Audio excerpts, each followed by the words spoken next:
You're about to hear a brief conversation with an incredible artist. Part autobiographical journey, part literary analysis, and part late-night chat in the theatre bar. This is Hear Me Out. And I'm your host, Lucy Eaton. Please welcome to the stage, Tim McInnerny. Absolutely. Did you have to do lots of voiceovers last year then and stuff from home? There were voiceovers. There were it was amazing how the technology from the beginning of lockdown changed within like 2 months. It was just phenomenal.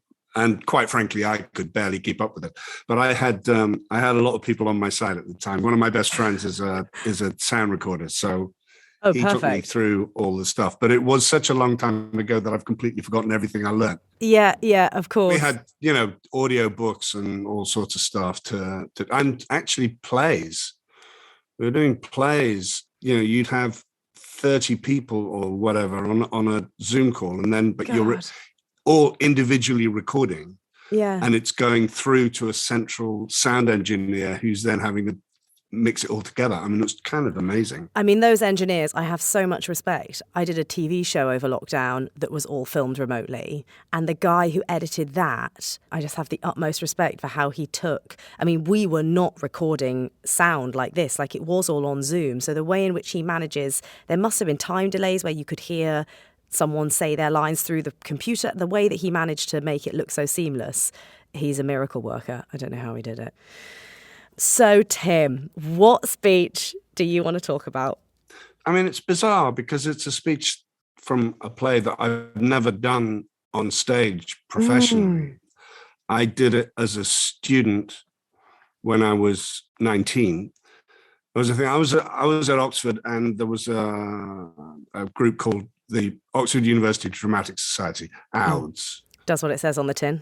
Yeah, exactly. It's I think it was every term. They had a special relationship with Oxford Playhouse, and you had a student production on for a week in the Playhouse. And 1 year it was me playing Richard II. Well, you would have been perfect at 19. He's a young king, isn't he? Yeah, he is a very young king who doesn't behave well. He's obsessed with himself, with his own lifestyle. He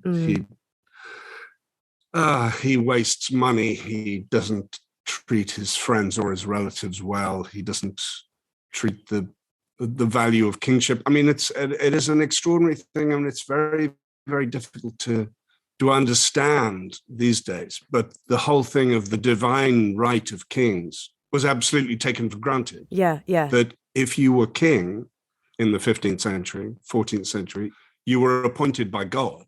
And it's a kind of remarkable thing because people, even if they don't, and it's mentioned time and time again throughout the play, even if people don't agree with you or indeed hate you, they will not go against you because you are the anointed of God. And it kind of goes to his head a bit. Right. But I think what's amazing is he's still oddly likeable.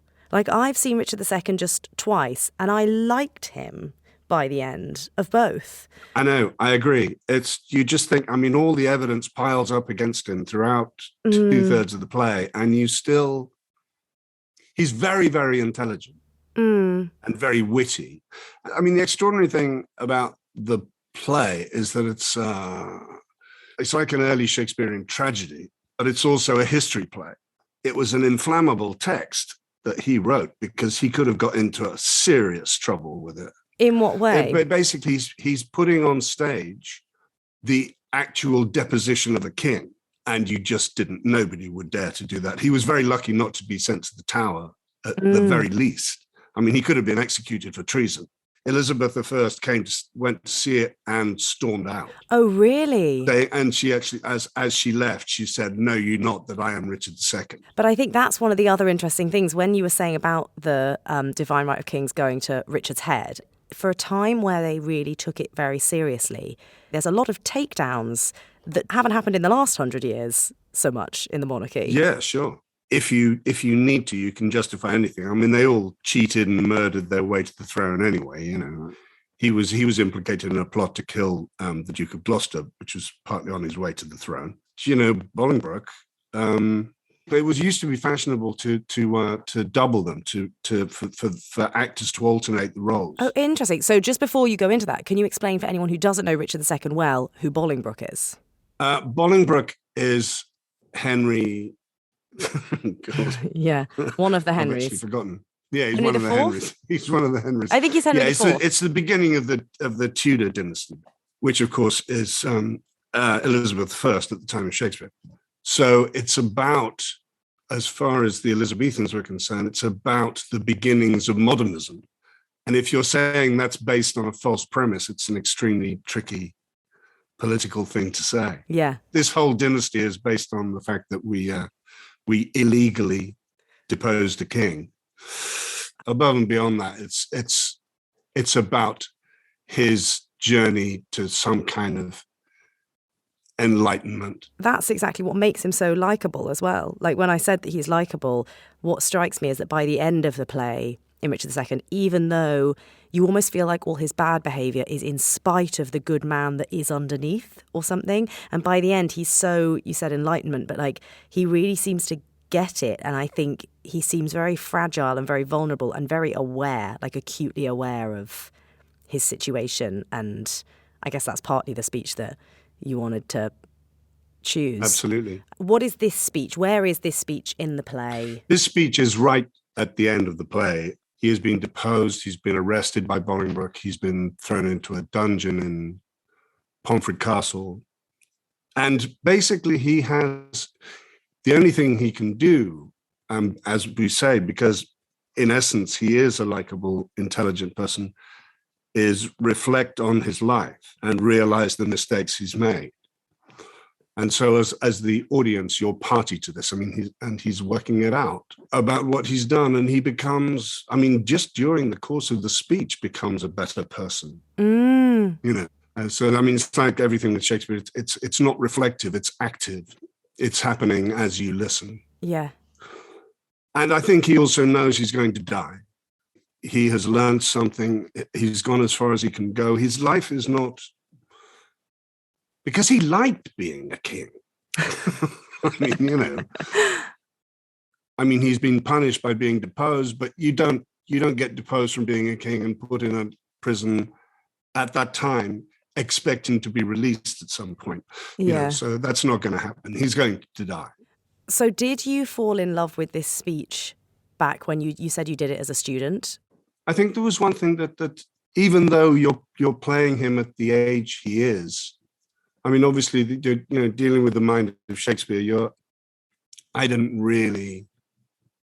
suspect, I can't really remember, I suspect I didn't really understand what he's going through. You know, you need to be older in order to do that. Really. So that's why I think it's always kind of obsessed me. I mean, when you're doing Hamlet, you do it at approximately the age of the character, and you have had that kind of experience, which is why Hamlet is about you. It's not about a character. And I think simply because I also never got to do it professionally on stage, it's always felt like unfinished business, really. It's interesting you said that it, you know, you didn't fully get it. And I know that you were more referring to age and maybe experience there. But I also think I am someone who, fortunately, I feel very comfortable with Shakespearean language. I love reading it. I love studying it. I've performed it quite a lot. But when I came to this speech, just to sort of prepare for this chat, I found it's thorny. Like it's really hard. I won't be ashamed to say I had to whap out No Fear Shakespeare on a couple of bits because I was genuinely like, I can't wrap my head around what he's saying here. So I also can imagine that it's a speech that grows on you because, you know, to read it quickly at first or even to hear it, to see it performed, I'm sure a lot of it washes over someone. It is a thorny intellectual argument that he's having with himself. So he's having to work it out as he goes. I mean, there are beautiful passages in it, but it is also difficult. There was one bit that I loved for just the way Shakespeare can do this. It's the line, "Whate'er I be, nor I nor any man that but man is, with nothing shall be pleased, blah, blah, blah, blah, blah, blah, blah." And I sort of had to read it like 3 or 4 times to go, how are these words? What sense can I make these words make in what order? And then when you get it, when it clicks, and that's what I guess a great performance would do. It's that age-old thing of if the actor really knows what they're saying, it's easier for the audience to get the sense of it. But to read it on the page was sort of this... That's the most important line, really. Really? Oh, good. I'm glad I picked on that one then. Go on. Why is this the most important line? Because of the I mean, you read it once and it seems clear, and then you read it again, it becomes less clear and less clear. And then the apparent simplicity of it belies the sort of philosophical complexity of it. Yes, yes. How do you go about reading an older text and making sure you understand everything? Are you a no fear Shakespeare man? Well, it's kind of easier for me, I guess, because I studied it at university. So so the language never had any fear for me. But I mean, if you don't know a word or don't understand something, then look it up, or, absolutely. Read the notes at the bottom of the Arden. I mean, obviously, when words change their meaning, that becomes more over 500 years, that becomes more complex. But I always remember being taught at the RSC, being taught by the voice coach Cicely Berry, who was kind of one of the most extraordinary people I've ever met in my life. She was a remarkable human being, and I was lucky enough to be directed by her as Hamlet. But she always said that people worry about the meaning of individual words and lines when actually the meaning, a lot of the meaning, a large proportion of the meaning is in the choice of words, where they are in the line, and the rhythm of the speech. But actually, even as an audience member, even if you don't know what individual words mean, you know what he's saying. You understand. Yeah. You do understand. Because there's also something to do with iambic pentameter, that it is apparently the rhythm with which English is spoken naturally. I mean, that's where it came from. It's also a natural breathing thing. It's not an intellectual exercise. These things don't happen by accident. Oh, I love that. I've never heard that before. Yeah. And there's an awful lot of it in this play. I mean, it's very there's hardly any prose at all, I don't think.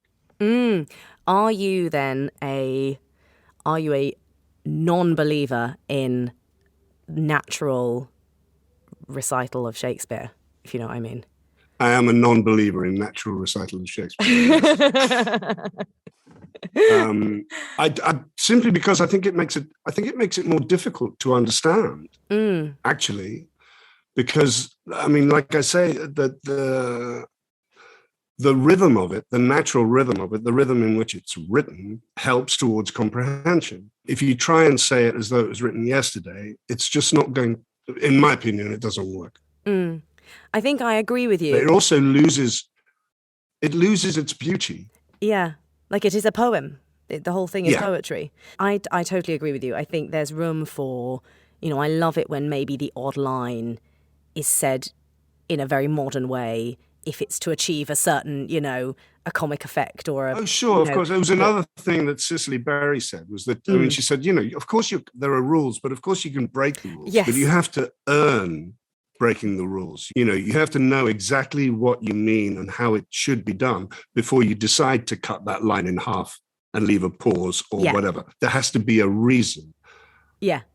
Have you got a favourite Richard that you've seen? It must be quite hard if it's the part that got away for you. It's not very often done. I mean, it's very rarely done. I'm not sure if I've seen it.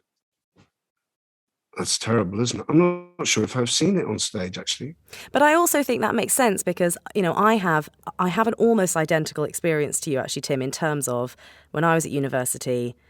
So I got cast as Juliet, and it was just one of the most roller coaster experiences of my life still to this day, full of highs and lows. But ultimately, I was so proud of it. I have such a love for the character and the part. And as such, I don't think I've seen it since. Because I feel so attached to her. I honestly find it quite difficult to watch. It's like watching someone step into your own skin. So I can understand how you might have, even on a subconscious level, not been rushing to see, you know. It's funny the things you get attached to. It's inevitable. For example, with Hamlet. Yeah. So when did you do that? How old were you when you did Hamlet? I did that when I was 30 it was a very low key, small scale production at the National in the Cottesloe, and then on tour. And we toured Germany as well. I was doing it for sort of 6 months around the country from the back of a van. Kind of extraordinary. But once you've played Hamlet, it kind of doesn't matter the conditions under which you did it. You're kind of part of a club. You can only talk about it in a way that you can only talk about it with other people who've played it. It's just terrible kind of snobbery on one side, but it's just true. Because it's an experience that you go through. It's so intensely personal. So you said, I know we're meant to be talking about Richard II, but you mentioned that earlier. So what do you mean by Hamlet is about you more than the part? It's what happens with playing Hamlet is that all the questions he asks himself, you ask yourself, and he's asking questions all the way through the play. It's not like in Richard II where he's questioning himself right at the end, or Lear when he's questioning himself right at the end. Yeah, it's all the way through, and so you inevitably start. That whole process seeps into you. Yeah, you become extremely paranoid. I absolutely understand what Dan Day-Lewis was doing it, and he had to stop doing it because when the ghost appeared, he saw his father. Very famously, I absolutely get that. I did it for 6 months, and I dreamt about the play every single night, and it was kind of remarkable. It's also a very playing Hamlet is a very humbling experience. It's you're really dealing on a kind of meta level with Shakespeare's mind, and you just can't cope. I remember distinctly this feeling you get where it's like you're chasing Hamlet. You just catch hold of his shirt for a second, and that's like the most thrilling thing in the world. And then you've lost him again. If you're really excited by a scene you've done in the 3.5 hours, that's a thrilling night. Are there any other parts that you, on thinking about it now, you haven't gone to watch because you've done them before? Are there any other things you feel quite personal about? Yeah, there were. When I left college, there were 3 things I wanted to do. I knew that I wanted to play Hamlet. I knew that I wanted to play Jack in The Ruling Class by Peter Barnes. And I knew that I wanted to play Gethin Price in Comedians by Trevor Griffiths. Great. So you got to tick them all off. I did. I got to tick them all off by the time I was, 32 or something. But I feel like then maybe the rule is the more theatre we do, the less theatre we can go and watch, because everything we do, sometimes it's quite hard to watch that again. That's how you feel, but you have to kind of get over it. Yeah, of course. Of course. Well, I used to have that with certain theatres. I almost didn't want to revisit theatres I'd had a relationship with because it was quite hard to see another play in that theatre. And then you're like, but I don't want to not go to those theatres because they're amazing. No, exactly. Hamlet was particularly tricky to go and see productions of Hamlet. In fact, I didn't go and see it for many years, and then I went to see Andrew Scott's. I can't believe I missed that. I missed that one. Okay, back to the speech. Goodness.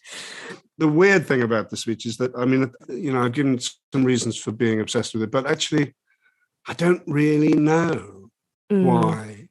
I guess it was because it was the first Shakespearean lead I ever played. But I know the whole thing. When we did Blackadder, because I was at university with Richard Curtis and Rowan Atkinson, Richard actually wrote it into a scene with Lord Percy. Great. Because I used to go on about it a lot, I suppose. I can't even remember what episode it was. It's not this speech, but it's one of the famous speeches. It's, for God's sake, let us sit upon the ground and tell sad stories of the death of kings. And Percy's very unhappy at one point. He says, for God's sake, let us sit upon the carpet. And then Blackadder interrupts and says, I'm sorry, we don't have time for that. So he doesn't have time to do his speech. I had a whole slurry of fabulous questions that I wanted to put to you just as Tim, as opposed to Tim who'd chosen Richard II. And we're running out of time. But one of them was, how does it feel to be part of so many culty things? Because you were Blackadder, you've done some Game of Thrones, you were in Notting Hill. Is it a blessing or a curse to be in those things? Well, I'm hugely proud of Blackadder, and I do think it was a game-changing thing. I mean, we never thought it was going to be like that. I mean, we had no idea, obviously. But then it does become difficult. I binned a lot of scripts that got sent to me for, tall, dark, thin, stupid people. It's like, really? Well, I read that. It's interesting that I didn't know this before, but that you'd obviously decided you didn't want to do more Percy. No, I mean, I could easily have gone down that route if I'd wanted to, and probably would have made a lot more money. But I never wanted to do that. I've always wanted to do things as varied as possible, which is a problem in our industry, as you know. People like to put you in a box and keep you there. But interestingly, I do think it's helpful at the beginning. It's one of those double-edged swords. I think I grew up thinking, even just as a child, I'm going to be so versatile. And when my mummy told me how special I was, it was sort of always going, you're so versatile, you could do anything. And what I learned very quickly when I left Lambda was versatile is not helpful, because actually what you say about the boxes, you need to be the person where someone sees you and goes, without a shadow of a doubt, that is what I picture for that part, because that person is so uniquely that part. And then you almost need to break out of that and try to embrace versatility again later. That's at least my understanding of it. Certain actors who were in a box and then were allowed to do whatever they want. But at the same time, there are other actors who I think were terrific actors who were never allowed to get out of that box, even though they wanted to. So you never know. You are utterly not in control. That's the closing statement of this industry. We're not in control of our lives, I'm afraid. You can think you've got some control. You can be like, I'm planning this, but actually it's just going to fall the way it falls. Right, I need to release you into the day. So would you please finish off the series for us by reading us your favourite complex, thorny Richard II speech in its entirety? Okay. I have been studying how I may compare this prison where I live unto the world. And because the world is populous and here is not a creature but myself, I cannot do it. Yet I'll hammer it out. My brain, I'll prove the female to my soul the father. And these two beget a generation of still breeding thoughts. And these same thoughts people this little world in humours like the people of this world. For no thought is contented. The better sort, as thoughts of things divine, are intermixed with scruples, and do set the word itself against the word, as thus: come, little ones, and then again, it is as hard to come as for a camel to thread the postern of a small needle's eye. Thoughts tending to ambition, they do plot unlikely wonders. How these vain, weak nails may tear a passage through the flinty ribs of this hard world, my ragged prison walls, and for they cannot die in their own pride. Thoughts tending to content flatter themselves that they are not the first of fortune's slaves, nor shall not be the last. Like silly beggars who, sitting in the stocks, refuge their shame that many have and others must sit there, and in this thought they find a kind of ease, bearing their own misfortunes on the back of such as have before endured the like. Thus play I in one person many people, and none contented. Sometimes am I a king, then treason makes me wish myself a beggar, and straight I am. Then crushing penury persuades me I was better when a king. Then am I kinged again, and by think that I am unkinged by Bolingbroke, and straight am nothing.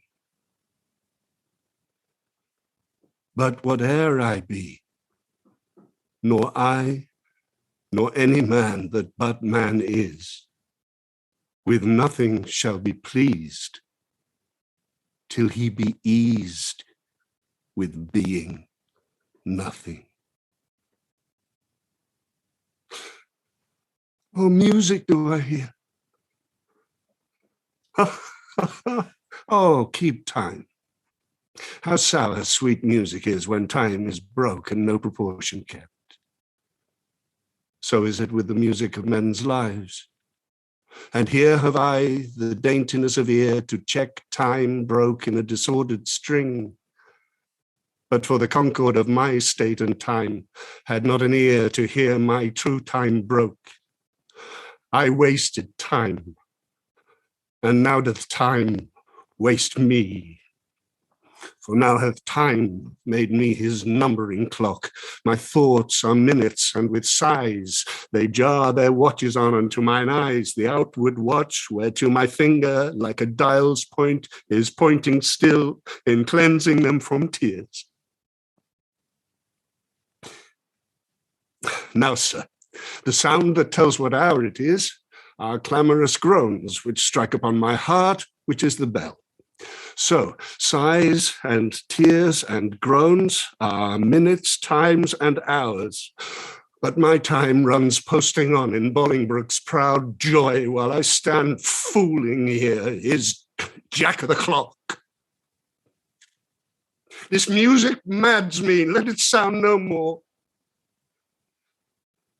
For though it hath holp madmen to their wits, in me it seems it will make wise men mad.